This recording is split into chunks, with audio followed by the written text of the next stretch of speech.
होती है पढ़ाई में कि आपने अगर पूरी पढ़ाई नहीं की कंप्लीट, ठीक है, किसी बच्चे ने 4 महीने करके क्विट कर दिया, किसी बच्चे ने 6 महीने करके, तो फिर अल्टीमेटली उसका साल भी खराब होता है, डिप्रेशन भी बढ़ता है, साथ में उसकी फीस भी खराब होती है और आगे भी सोचना पड़ता है क्या करे। तो हर बच्चे से जो भी यहाँ पर सिलेक्टेड है, सबसे हमारा ये है कि जो आगे आपको कोई बच्चा मिलता है तो आपकी गाइडेंस में अगर है, क्योंकि हमें अब जैसे 3-4 साल पढ़ाते हो गए हो तो बहुत सारे बच्चे बताते हैं कि सीनियर सर हमको गाइड कर रहे हैं, वो सर NIT में है, तिरची में है या वारंगल में है या जमशेदपुर में है, वो बता रहे हैं कैसे पढ़े, कैसे सीट्स लगाएं, कैसे करें।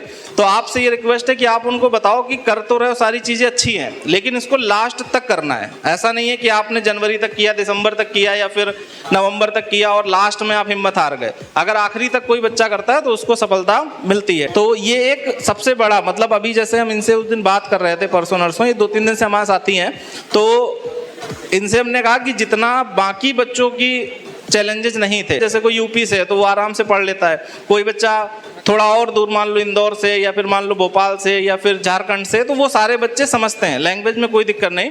बट अगर ये बच्चा कर सकता है तो फिर सारे बच्चे कर सकते हैं। और एक चीज़ और है कि इनका जो रूटीन था वो ये था कि इनको दवाइयाँ जो है हर 2 घंटे 1 घंटे में खानी होती थी। और किस चीज़ की दवाई, तो हमने इनसे पूछा किसकी दवाई खाते थे, तो ये बोले सर ऐसी कोई चीज़ ही नहीं थी जिस चीज़ की हम दवाई ना खाते हो। डिप्रेशन की दवाई इनकी अलग चलती थी। और बताओ थोड़ा सा कौन कौन सी थी, क्या था?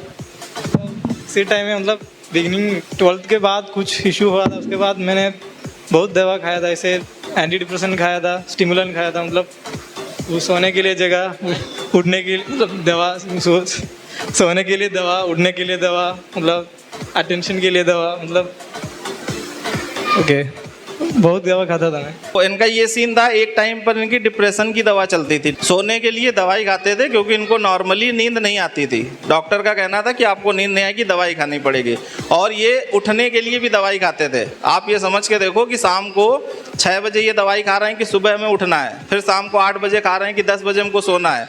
तो सोने और उठने की दवाई ये दोनों पहले खा रहे हैं। और डिप्रेशन से गुजरने के बाद अगर कोई बच्चा ये कर सकता है तो हर एक बच्चा कर सकता है। और थोड़ा सा हम इसलिए भी ज़्यादा एक्सप्लेन कर रहे हैं क्योंकि हमने इनकी जर्नी बहुत करीब से देखी है। तो आई होप आप चीज़ें सीख रहे होंगे, क्योंकि अल्टीमेटली हमारा ये है कि आप उन बच्चों को गाइड कर पाओ जो आगे ऐसी परिस्थिति में हैं और चीज़ें नहीं कर पा रहे हैं, तो उनको आप बोलो कि एक एग्जाम्पल है पहले से जिसने ये सारी चीज़ें कर रखी हैं, तो आप भी कर सकते हो। तो इतना ही कहना चाहेंगे, बाकी ऑल द बेस्ट और आगे अब NIT में बढ़िया जर्नी आपकी कंप्लीट हो।